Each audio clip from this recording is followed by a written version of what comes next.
నమస్తే రమగారు. నమస్తే రమగారు, హ్మ్. స్నానం చేయకుండా ఎలాంటి పనులు చేయకూడదు? చాలా చేయకూడదు. చాలా ఉన్నాయా? ఓకే. చాలా చేయకూడదు అంటే ఏమేం చేయకూడదు చూద్దాం. ఆ. సినిమాటిక్గా కొన్ని వ్యవహారాలు నడుస్తూ ఉంటాయి జయ.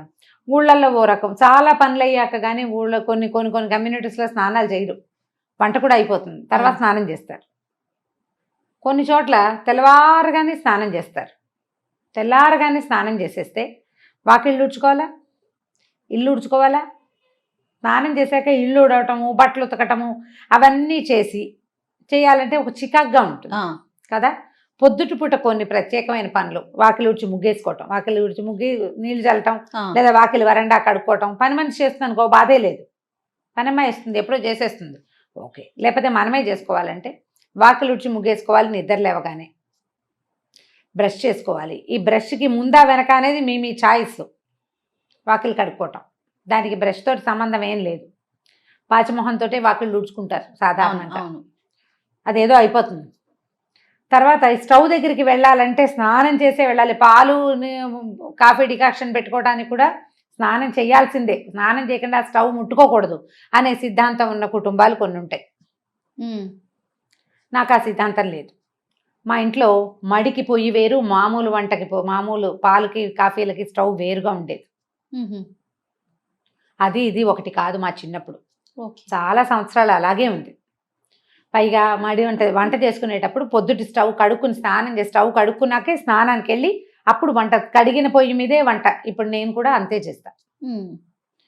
స్టవ్ వంటకు ముందు స్టవ్ తుడుచుకోవటం నాకు అలవాటు. ఇప్పుడు ఇలా సిద్ధాంతంగా చెప్పలేకపోతాం. వాళ్ళ ఉద్యోగాలు, వాళ్ళ అవసరాలు, పిల్లల స్కూళ్ళు, మగవాళ్ళ ఆఫీసులు, వీళ్ళ సొంత ఆఫీసులు, వాళ్ళ ఇంట్లో ఉన్న పెద్దవాళ్ళు, ఇంట్లో ఏదైనా దేవతార్చన ఉంటే అక్కడికి వంట అందించటము, అన్నం వండేసి పొద్దున్నే దేవతార్చనకి ఇవ్వటము, ఈ బోల్డ్ వ్యవహారాలు ఉంటాయి కదా, దాన్ని బట్టి చేసుకుంటారు. స్నానం చేయకుండా దేవతార్చన చేయకూడదు, దీపారాధనలు చేయకూడదు, దేవాలయానికి వెళ్ళకూడదు, ఇతరుల ఇంటికి వెళ్ళేటప్పుడు స్నానం చేయకుండా వేరే వాళ్ళ ఇంటికి వెళ్ళకూడదు. మనం పక్కింటికి కాఫీ పొడప్పుకు అయితే పర్వాలేదు, ఓకే. కాఫీ పొడప్పు అయితే, కాకపోతే పొద్దునే వాళ్ళు ఎవరైనా పిలిచారు, వాళ్ళు స్నానం వచ్చాక చేద్దామని వెళ్ళకూడదు. వాళ్ళ ఇళ్ళ నుంచి వచ్చి స్నానాలు చేయకూడదు, అది తప్పు. ముచ్చట్లకి అట్లా వెళ్ళకూడదు అంటారా?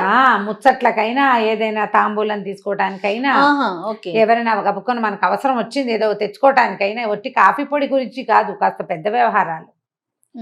ఎండెక్కాక స్నానం కాకుండా కొంచెం పొద్దెక్కక ముందే స్నానం చేయటం మంచిది. ఎవరైనా కూడా ఆరోగ్యం.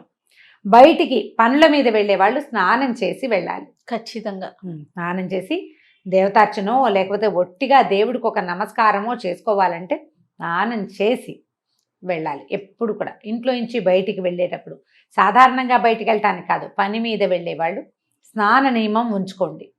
ఒకవేళ మీకు అలాంటి నియమం లేనట్టయితే దీన్ని యాడ్ చేసుకుని చూడండి, మంచి పాజిటివ్ రిజల్ట్ కనపడుతుంది.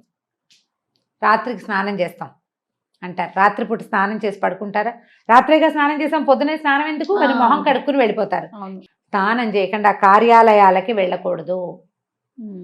ఒకటి, లక్ష్మీదేవి సహించదుట వీటిని. ఓహో, అది యాడ్ చేస్తే తప్ప మనం పని చేయము. మరి సూర్యోదయం అయ్యాక స్నానం అనేది మన నియమం. రాత్రిపూట స్నానం అసలు ఆరోగ్యమే కాదు. ఎండాకాలం చెమట్లకు ఉండలేక ఏదో 8-9 నీళ్ళు పోసుకుంటాం, కానీ అసలు రాత్రిళ్ళు స్నానం హెల్దీయే కాదు, చాలా బ్యాడ్ హెల్త్. సాయంత్రమే చీకటి పడుతూ ఉండగా స్నానం చేయొచ్చు.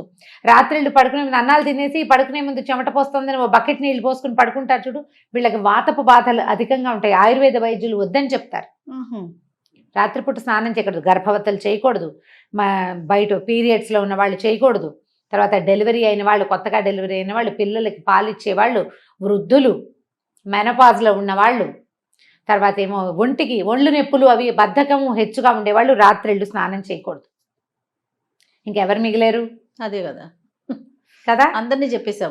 ఇంకెవరు మిగిలేరు? ఇప్పుడు రాత్రి చేసిన స్నానాలు లెక్కెట్టుకుని పొద్దున్నే నీళ్ళు పోసుకోకుండా బయటికి వెళ్ళిపోతే అదేం ప్లస్ అవ్వదు మనకి. పిల్లలు కూడా కొంతమంది స్కూల్స్కి వెళ్ళిపోతారు రమ్మగారు, నైటే చేసాం కదా అనేసి పొద్దున్నే బ్రష్ చేసుకుని వెళ్ళిపోయే పిల్లలు కూడా చూసాను నేను. సూర్యోదయం తర్వాత స్నాన విధి అత్యావశ్యకము. మన ఆధ్యాత్మికమైన వ్యవహారమే ఇది.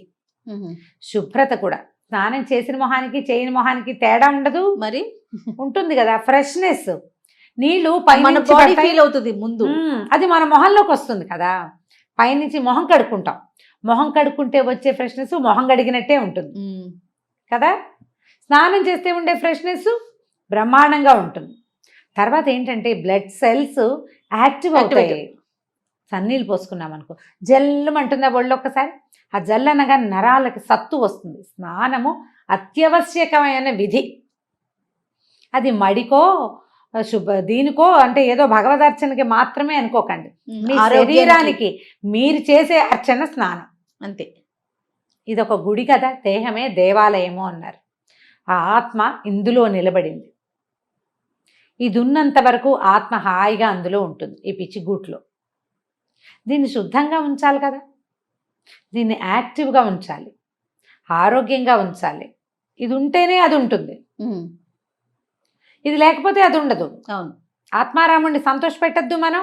స్నానం చేయండి, అదే పెద్ద సంతోషం. తర్వాత సంతోషాలు మిగిలినవి. స్నానం చేయటం, అన్నం తినటం, వేళకి నిద్రించటం మానవ దేహానికి అత్యంత ఆవశ్యకమైన విషయాలు. కాబట్టి పూజ చేసుకోవాలి పొద్దున, దేవతా నమస్కారం చేసుకోవాలి పొద్దున్నే. మనకి విధులు చెప్తారు. మన కార్తీకము, మాఘము, వైశాఖ మాసం ఉదయకాల స్నానాలు. కనీసం ఆ 3 నెలలు 2 నెలలని చేసేయడమంటారా నాయన అని ఇలాంటి వాళ్ళు ఉన్నారండి. ఆ 2 నెలలు ఖచ్చితంగా పెట్టారు. ఈ నిత్య స్నానమే కాకుండా అప్పుడప్పుడు నదీ స్నానాలు, సముద్ర స్నానాలు కూడా పెట్టారు. తీర్థ స్నానాలు, ఎక్కడికైనా వెళ్తే, ఏ తిరుమల వెళ్ళాం అక్కడ చక్కగా తీర్థంలో స్నానం చేయటం, ఎక్కడికో వెళ్తాం, కంచికో కాశీకో వెళ్తాం, అక్కడ గంగా నదిలో నదీ స్నానం ఎంత మంచిదో అది. కాబట్టి స్నానం చేసి ఏం చేయాలి ఏం చేయకూడదు కాదు, స్నానం చేయాలి ముందు. అది మానేయకూడదు. పొద్దున వంట చేసుకోవటానికి స్నానం చేసి వంట చేస్తే బాగుంటుంది, శుభ్రంగా ఉంటుంది. తర్వాత స్నానం ఒక పవిత్రమైన భావన వస్తుంది. మనం ఏదైనా వండుకున్నాము, స్నానం చేసేసి శుద్ధంగా ఉన్నాం అనుకో, ఆ వండిన పదార్థాన్ని తీసుకెళ్లి దేవుడి దగ్గర పెట్టుకోవటానికి బాగుంటుంది. పాచమొహంతో వంట చేసేసుకుని అది ఎలా పెడతాం, అది పెట్టలేకపోతాం.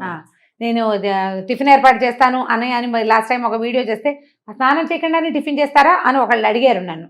టిఫిన్ చెయ్యను, ఏర్పాటు అంటే ఇడ్లీ పిండి, దోశ పిండి అవి తీసి బయట పెట్టుకోవటము, చట్నీకి కావాల్సిన దినుసులు ఏమిటో చూసుకోవటం, అదే చేస్తాను. పదార్థం తర్వాతే చేసుకుంటాను. కానీ మనం ఆలోచించుకోవాలి మనకి ఏది అవసరమో అని. ఆహార స్వీకారం కూడా స్నానం చేశాక గనక తీసుకుంటే చాలా బాగుంటుంది. తీసుకోలేకపోతాం, అట్లా బ్రేక్ఫాస్ట్ చేసేయాల్సి వస్తుంది మన పనిని బట్టి కదా.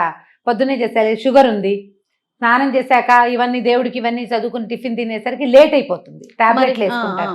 పాపం వాళ్ళకి తప్పదు కదా, పెద్ద వయసు పెద్దవాళ్ళకి తప్పదు, ప్రెగ్నెంట్ లేడీస్కి వాళ్ళకి కూడా తప్పని పరిస్థితిని పక్కకు పెట్టండి. నార్మల్గా అయితే తొందరగా స్నానం చేసేసి బ్రేక్ఫాస్ట్ చేయటం, తయారు చేసుకోవటము, తింటము కూడా రెండును. ఇలా చేస్తే గనక ఎక్కువ శుభ్రంగా ఉండేందుకు అవకాశం ఉంది. ఏ హెన్నానో పెట్టుకుంటాము, నెత్తికి నూనె రాసుకుంటాము, గంట నానాలనిపిస్తుంది, ఇంకా అప్పుడు ఏదో కొంత పని చేయవలసి అయితే ఓకే రమ్మ గారు. నార్మల్ ఇష్యూస్ అయితే మాత్రం మార్నింగ్ లేవగానే చేయమంటారా? చేయండి. పొద్దునే స్నానం చేస్తే, స్నానం చేయకుండా పూజ ఎలా చేయకూడదు, భోజనం అలా చేయకూడదు, భోజనము ఎలా చేయకూడదు, బయటికి అలా వెళ్ళకూడదు. ఇవి 3. ఇంకేముంది రమ్మగారు, ఖచ్చితంగా స్నానం చేయాల్సిందే. మిగిలిన మీ ఇష్టం, ఇంకా మేమే మిగిలిన అన్నీ చెప్పారు. రైట్. ఏదేమైనా మార్నింగ్ లేవగానే స్నానం చేయటం ఉత్తమం. మీరు పూజ గీజ ఏం చెయ్యరు. ఒక ప్లస్ పాయింట్ చెప్తా, పూజ చేయరు మీరు. ఓకే, మీకు అలవాటు లేదు. ఇంట్లో ఎవరైనా దీపం పెట్టుకుంటారు, లేకపోతే లేదు, అది కూడా మనకు అక్కర్లేదు. మగవాళ్ళకి చెప్తున్నా, స్నానం చేయగానే బయట ఏ బాల్కనీలోనో కిటికీలోనో సూర్యుని చూసి దండం పెట్టుకోండి. సూర్యుడికి చేసే నమస్కారం ప్రత్యక్ష నారాయణుడు అద్భుతమైన ఫలితాన్ని ఇస్తుంది. ఇప్పటిదాకా మీకు అలవాటు లేకపోతే, ఒకవేళ మీరు కనుక ఈ వీడియో వింటూ ఉంటే, రేపటి నుంచి దీన్ని ప్లస్ చేసుకుని చూడండి. మగవారైనా ఆడవారు కూడా చేయొచ్చు. ఆడవాళ్ళు ఎలాగో చేస్తారు. ఓకే, మీకు అలవాటు లేకపోతే అని చెప్తున్నా. మీ ఇంట్లో అంటే దీపం, అమ్మాయి దీపం పెట్టుకుంటుంది, అతనికి అలవాట్లేదు, అతనికి ఒకవేళ అసలు మన ఇంట్లో దీపాలే లేవు, ఇది జాతి విచక్షణ లేదు.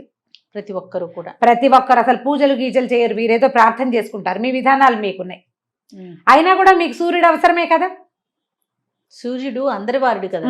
స్నానం చేసి సూర్యుడిని చూడండి పొద్దున్నే, బిఫోర్ 9 చేయండి, చాలా మంచిది. మీకు ఆ సూర్యుని చూడడానికి నచ్చింది అనుకోండి, కాసేపు కళ్ళు మూసుకుని అక్కడే నుంచోండి, ఆ సూర్యకిరణాలు పడేలాగా. ఇంకా సూపర్. ఒక 21 డేస్ చేసి మీలో ఏ మార్పు సంభవించిందో హోల్ హార్టెడ్గా ఇంకొకళ్ళకి చెప్పండి. నేను ఇది చేశా, స్నానం చేసి సూర్యుని చూశాను. ఏం జరిగింది రమ్మగారు? చెప్పండి, ఇలా చెప్పండి అంటున్నా. మీరు చెప్తున్నారేమో. నేను ఇలా చేశాను, స్నానం చేసి సూర్యుని చూశాను, నాకు ఈ మార్పు వచ్చింది అనేది మీరు గమనించి చెప్పాలి.